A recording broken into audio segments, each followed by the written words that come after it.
నమస్కారం. ఈరోజు మీ అందరికీ నేను వినిపించబోయే కథ మనసున మల్లెలు. రచయిత ఆకునూరి మురళీకృష్ణ గారు. ఇక కథలోకి వెళితే, అన్ని సరసమైన కథలలాగే మా కథ కూడా శోభనం గదిలోనే మొదలవ్వాల్సింది. కానీ నా పట్టుదల, దానికి జాహ్నవి సపోర్టు తోడవడం వల్ల మా కథ శోభనం గదిలో కాకుండా హైదరాబాదులోని రాజీవ్ గాంధీ ఇంటర్నేషనల్ ఎయిర్పోర్ట్లో మొదలు పెట్టాల్సి వచ్చింది. నిజానికి మా కథ శోభనం గదిలోనే మొదలై ఉండింటే అసలు ఈ కథ రాయాల్సిన అవసరమే ఉండేది కాదేమో. చేతుల నిండా గాజులు, అరచేతుల్లో ఎర్రగా పండిన గోరింటాకు, మెడలో బంగారు గొలుసుతో పోటీ పడుతూ పచ్చగా మెరుస్తున్న పసుపు తాడుతో తేలికైన పోచంపల్లి పట్టుచీర కట్టుకున్న జాహ్నవి నా కళ్ళకి వింతగా కనిపిస్తోంది. హడావిడిగా షాంపూ చేసిందేమో పెళ్లి తాలూకు పసుపు కుంకుమల వాసన, ముందు రోజు పూల జడలో తురిమిన మల్లెల పరిమళం తలను ఇంకా వదలకుండా ఎగురుతున్న ఆమె ముంగురుల మీద నుంచి గాలిలో తేలివస్తూ నన్ను తాకుతున్నాయి. బయలుదేరే ముందు అమ్మా నాన్న వేసిన అక్షింతలింకా 1-2 జుట్టులో చిక్కుకునే ఉన్నాయి. నన్ను కూడా క్రితం రోజు జరిగిన పెళ్లితంతు తాలూకు ఏదో తెలియని పరిమళం చుట్టి ఉక్కిరి బిక్కిరి చేస్తున్నట్లుగానే ఉంది. ఎయిర్పోర్ట్లో లగేజ్ చెకింగ్ కోసం ఎదురు చూస్తూ నిల్చున్న మా పక్కనే మాకు వీడ్కోలు చెప్పడానికి వచ్చిన మా పెద్దన్నయ్య, వదిన, చిన్న మామయ్య, జాహ్నవి అమ్మా నాన్న, అన్నయ్య, ఇంకా కొంతమంది బంధువులు ఉన్నారు. మా అన్నయ్య ముఖం సీరియస్గా ఉంది. అసలు 16 రోజుల పండుగ అయ్యే వరకు నది దాటనిచ్చేవారు కాదు నాన్న మమ్మల్ని. ఆ రోజుల్లో నువ్వేమో పెళ్ళైన మర్నాడే ఏకంగా సముద్రాలు దాటేస్తున్నావు. మింగలేక కక్కలేక ఊరుకుంటున్నారాయన. అసలు అంత తీరిక లేని వాళ్ళు ఇక్కడికొచ్చి ఎందుకు పెళ్లి చేసుకున్నట్లు? ఆ 3 ముళ్ళు అక్కడే వేసేసుకోలేకపోయారా? కోపాన్ని ప్రదర్శిస్తూ అన్నాడు అన్నయ్య. నేను నవ్వుతూ వింటున్నాను. అన్నయ్యవన్నీ పాతకాలం పద్ధతులు. నాన్నగారైనా రాజీ పడతారేమో కానీ పద్ధతుల విషయంలో తను అలా సర్దుకోలేడు. అన్నీ సాంప్రదాయబద్ధంగా నాన్నగారి కాలంలో జరిగినట్లు జరగాలంటాడు. ఈ రోజుల్లో అలా ఎలా కుదురుతుంది? చెప్పాను కదన్నయ్య, అర్జెంటు పనులున్నాయని. మాకు అన్ని రోజులు ఉండడం కుదరదు. అక్కడ పనులన్నీ చక్కబెట్టుకున్నాక మళ్ళీ వచ్చి మీ దగ్గర తీరిగ్గా 10 రోజులు ఉంటాంలే అన్నారు అన్నయ్యని కన్విన్స్ చేస్తూ. అయినా కార్యం కూడా జరగకుండా ఈ ప్రయాణమేమిట్రా అన్నాడు చిన్న మామయ్య కొంచెం అసంతృప్తిగా. ఆ పద ప్రయోగానికి, దానిని మామయ్య పలికిన తీరుకి నాకు నవ్వొచ్చింది. చిన్నగా నవ్వుతూ మామయ్య వంక చూశాను. మనూళ్ళో నీకోసం ఎంతో గొప్పగా అన్ని ఏర్పాట్లు చేసి ఉంచాను. కడియం నుంచి బుట్టల కొద్దీ పూలు తెప్పించాను. తాపేశ్వరం నుంచి కాజాలు, ఆత్రేయపురం నుంచి పూతరేకులు, కాకినాడ నుంచి కిల్లీలు పురమాయించాను. రాజమండ్రి నుంచి మనుషుల్ని పిలిపించి మరీ డెకరేషన్ చేయించాను. ఇప్పుడు ఆ ఏర్పాట్లన్నీ ఏం కాను అన్నాడు మామయ్య విచారంగా. నీకు పెళ్ళి ఎన్నాళ్ళయింది అడిగాను మామయ్యని. 10 ఏళ్ళయింది. ఎందుకు అన్నాడు మామయ్య. చాలా రోజులైపోయింది కదా. ఎవరికీ తెలియకుండా నువ్వు అత్తయ్య మనూరెళ్ళి మీ మొదటి రాత్రిని గుర్తుకు తెచ్చుకుంటూ శోభనం మంచాన్ని, డెకరేషన్ని ఎంజాయ్ చేసేయండి అన్నాను నవ్వుతూ. మామయ్య నన్ను కొట్టినట్టు యాక్ట్ చేశాడు. లేకపోతే ఏమిటి మామయ్య, ఈ కాలంలో కూడా అలాంటి వాటికి అంత సమయాన్ని, డబ్బుని వృధా చేయడం ఎంతో సహజంగా జరిగిపోయే చిన్న విషయానికి అంత తతంగమా? మీకంటే అప్పట్లో అంత టైం ఉండేది కనుక అలాంటి వాటిని తీరికగా ఎంజాయ్ చేసేవారు. మాకు అంత తీరిక లేదులే అన్నాను. మామయ్య ఇంకేం మాట్లాడలేదు. కొంచెం దూరంగా నిలబడి తండ్రితో మాట్లాడుతున్న జాహ్నవి వంక చూశాను నేను. ఆమెతో ఎన్నో విషయాలు మాట్లాడాలని ఉంది నాకు. ఆమెకి కూడా అలాగే ఉన్నట్లు తెలుస్తోంది. ఇండియా నుంచి చదువు కోసం అమెరికా వెళ్ళిన మేము చాలా కొద్ది కాలంలోనే అక్కడ చెరొక సాఫ్ట్వేర్ సొల్యూషన్స్ కంపెనీ స్థాపించి అంచెలంచెలుగా మా కంపెనీలని విస్తరింపజేసుకున్నాం. అయితే మొన్నటిదాకా మేమిద్దరం ఒకరికొకరం తెలియం. మొట్టమొదటిసారిగా ఒక భారతీయ మ్యాట్రిమోనియల్ వెబ్సైట్లో జాహ్నవి వివరాలు చూసిన నేను ఆశ్చర్యపోయాను. ఆమె కంపెనీ గురించి అంతకుముందే విన్నాను నేను. అయితే ఆమె వివరాలు అలా అక్కడ కనిపించడం నన్ను సంభ్రమానికి గురిచేసింది. అందులో ఉన్న ఆమె ఫోటో చూసి ఇంప్రెస్ అయ్యాను. నాకు సరైన భాగస్వామి ఆమె అని ఆ క్షణంలోనే నిర్ణయించుకున్నాను. వెంటనే నా వివరాలు ఆమెకి మెయిల్ చేశాను. ఆమె నుంచి కూడా ఆలస్యం లేకుండా మెయిల్ వచ్చింది. ఆ వీకెండ్లో ఇద్దరం కాలిఫోర్నియాలో కలుసుకున్నాం.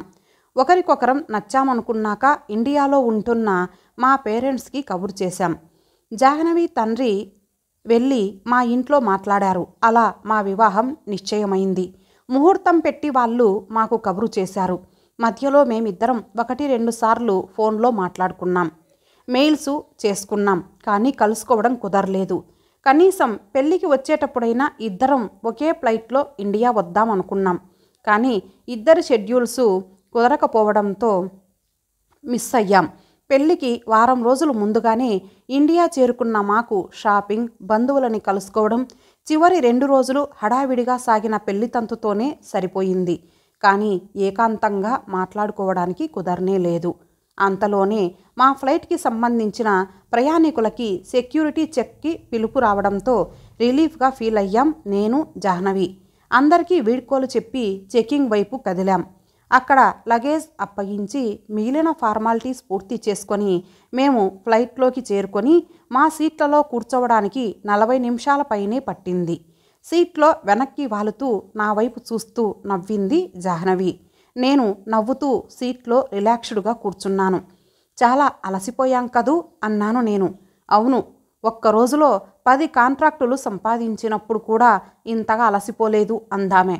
ఫ్లైట్ టేకాఫ్ అవ్వబోతోందన్న అనౌన్స్మెంట్ వినిపించింది. సెలవులో ఉన్నామన్న మాటే కానీ నీతో అసలు మాట్లాడటం కుదరలేదు ఈ వారం రోజులు. ఎన్నో విషయాలు మాట్లాడదామనుకున్నాను అంది ల్యాప్టాప్ ఆన్ చేస్తూ. నేను అలాగే అనుకున్నాను. ముందు నీ కంపెనీ గురించి చెప్పు. మనం అనుకున్న ప్రపోజల్ గురించి మీ స్టాఫ్కి చెప్పావా అన్నాను నేను. జాహ్నవి ల్యాప్టాప్లో తన కంపెనీ గురించిన పవర్ పాయింట్ ప్రజెంటేషన్ చూపించింది. కంపెనీలో పనిచేస్తున్న సిబ్బంది వివరాలు, వారి వారి అర్హతలు, కంపెనీ ప్రస్తుతం చేస్తున్న ప్రాజెక్టు వివరాలు బ్రీఫ్గా దాంట్లో పొందుపరిచి ఉన్నాయి. అవన్నీ ఆసక్తిగా చూస్తున్న నాతో అంది. మనం 2 సంస్థలు మెర్జ్ అవుతున్నాయన్న సంగతి నేను మా ఫ్రాంచైజీలకి తెలియజేశాను. ఈ మెర్జ్ తర్వాత మన కంపెనీ యూఎస్లో ఉన్న టాప్ సాఫ్ట్వేర్ కంపెనీల్లో ఒకటవుతుంది. రియల్లీ ఎగ్జైటింగ్ అందామే ఆనందంగా. ఫ్లైట్ మరి కాసేపట్లో లండన్లో ల్యాండ్ అవ్వబోతోందన్న అనౌన్స్మెంట్ వినిపించే వరకు మాకు సమయం ఎలా గడిచిందో తెలియలేదు. ఇద్దరం సర్దుకొని ల్యాప్టాప్లు మూసేసి సీటు బెల్టులు తగిలించుకున్నాం. లండన్లో కొంతసేపు విరామం తర్వాత ఫ్లైట్ మారాల్సి ఉంది. హమ్మయ్య, లండన్లో దిగితే రెస్ట్ రూమ్లో డ్రెస్ చేంజ్ చేసుకొని రిలాక్స్ అవ్వవచ్చు తనలో తానే అనుకుంటున్నట్లుగా అంది ఆమె. తెలుపు మీద పసుపు, ఆకుపచ్చ, ఎరుపు రంగుల డిజైన్లున్న ఆ పోచంపల్లి పట్టుచీర ఆమెకి ఎంతో బాగుంది. ఆ మాటే ఆమెతో చెబుదామనుకున్నాను. కానీ ఆ చీర ఆమెకి సౌకర్యంగా లేదేమోనని ఊరుకున్నాను. వర్జీనియాలో ఎయిర్పోర్ట్కి మమ్మల్ని రిసీవ్ చేసుకోవడానికి మా స్టాఫ్ చాలామంది వచ్చారు. అంతమందిని చూసి నేను కొద్దిగా ఆశ్చర్యపోయాను. Congratulations sir, wish you happy married life అంటూ విష్ చేశారు వాళ్ళంతా మా ఇద్దరికి బొకేలిస్తూ. వాళ్ళందరికీ జాహ్నవిని పరిచయం చేశాను. నా పర్సనల్ సెక్రటరీతో మీటింగులకి ఏర్పాట్ల గురించి వివరాలు అడిగి తెలుసుకున్నాను. ఎయిర్పోర్ట్కి జాహ్నవి సెక్రటరీ కూడా వచ్చాడు. జాహ్నవి కూడా అతడితో మాట్లాడేలోపు మా లగేజ్ వచ్చేసింది. మేమిద్దరం విలాసవంతమైన కారులో మా కోసం బుక్ చేసిన ఖరీదైన హోటల్లోని సూట్కి చేరుకున్నాం. జెట్లాగ్ పోయి మళ్ళీ మీటింగులకి తయారవ్వాలంటే కనీసం 6 గంటలు రెస్టు కావాలి. మంచం మీద పడుకొని నిద్రపోతున్న జాహ్నవిని చూశాను. పెళ్లి తంతులోనూ ఆ తర్వాత ప్రయాణంలోనూ బాగా అలసిపోయి ఉందేమో ఆదమర్చి నిద్రపోతోంది. బోర్లా పడుకొని ఒక కాలు కొద్దిగా పైకి మడిచి ఉన్న ఆ భంగిమ చూస్తూ ఒక్క క్షణం అలాగే ఉండిపోయాను. నిద్రలో ఆమె వేసుకున్న 2 పీస్ నైటీ మోకాళ్ళపైకి వెళ్ళిపోయి ఆమె కాళ్ళు పచ్చగా మెరుస్తూ సెక్సీగా కనిపిస్తున్నాయి. చూపులని కొంచెం ముందుకు సారించిన నాకు చిన్నప్పుడు పుస్తకాల్లో చదివిన బోర్లించిన వీణ అన్న ఉపమానం గుర్తుకు వచ్చింది. నిద్రలో కదులుతూ ఊగిన ఆమె కదలిక అద్భుతంగా కనిపించింది. లోనెక్ టాప్ మరింత కిందికి దిగి బంగారు కలశాల లాంటి ఆమె ఎదపొంగులని కనీ కనిపించకుండా బహిర్గతం చేస్తున్నాయి. ఆ ఎదపొంగుల మధ్య చిక్కుకొని ఉంది అంతకు ముందు రోజే కొత్తగా ఆమె గుండెల మీదకి చేరిన మంగళసూత్రం. ఆమెను అలా చూస్తుంటే నాకు అప్రయత్నంగా మామయ్య గుర్తుకొచ్చాడు. మీకోసం ఎంతో కష్టపడి ఎన్నో ఏర్పాట్లు చేశానురా అన్న మాటలు గుర్తుకు వచ్చాయి. మా ఊర్లో మా కోసం అలంకరించిన పందిరి మంచం ఎలా ఉంటుందో కదా అనిపించింది. ఒక్క క్షణం, ఒకే ఒక్క క్షణం. ఆ క్షణంలో నా మనసులో కదలాడిన భావాలని వర్ణించడం కష్టం. సెక్స్ అనేదాన్ని దాచుకోవాల్సిన విషయంగా పరిగణించని దేశంలో నివసిస్తూ దానిని తప్పుగా భావించాల్సిన అవసరం లేదన్న తరంలో పుట్టినవాడిని. సైబర్ సెక్సు డేటింగ్ల పుణ్యమా అని స్త్రీ గురించి నాకంతకన్నా ఎక్కువే తెలుసు. ఆ మాత్రంకే అంత స్పందన కలగడం విచిత్రమే. ఏదో ఆవేశంలో ఆమె పక్కన చేరబోయాను. నా ఉద్దేశాన్ని గమనించిన జాహ్నవి అంది నవ్వుతూ, not now Anoop, I am so tired. ఇంకా రేపు చేయాల్సిన పనులు చాలా ఉన్నాయి. Please leave me. ఏమాత్రం మొహమాటం లేకుండా మనసులోని భావాలని వ్యక్తపరిచే స్వేచ్ఛనే ఇక్కడ ప్రతి వాళ్ళు కోరుకుంటారు. ఆమెని అర్థం చేసుకుంటూ నేను దూరం జరిగి పడుకున్నాను చాలా మామూలుగా. ఆ తర్వాత వారం రోజులు మా ఇద్దరికి ఆ విషయం గురించి ఆలోచించే తీరిక కూడా దొరకలేదు. మా 2 కంపెనీలు మెర్జ్ అయ్యాయి. దానికి మా కస్టమర్స్ నుంచి మేము అనుకున్న దానికన్నా ఎన్నో రెట్లు ఎక్కువ రెస్పాన్స్ వచ్చింది. అప్పటిదాకా మా గురించి పట్టించుకొని అమెరికన్ బిజినెస్ మ్యాగజైన్స్లో కూడా మా గురించి గొప్పగా ఆర్టికల్స్ వచ్చాయి. అనుకున్నది నెరవేరినందుకు జాహ్నవి నేను ఎంతో ఆనందంగా ఉన్నాం. మనం హనీమూన్కి ఏ కంట్రీకి వెళ్దాం అడిగింది జాహ్నవి. ఎందుకో వెళ్ళాలన్న కోరిక బలంగా కలగడం లేదు జాహ్నవి అన్నాను నేను మనసులోని మాటని సూటిగా చెప్పగల స్వేచ్ఛని ఉపయోగించుకుంటూ. వాట్స్ రాంగ్ విత్ యూ అని జాహ్నవి అడగలేదు.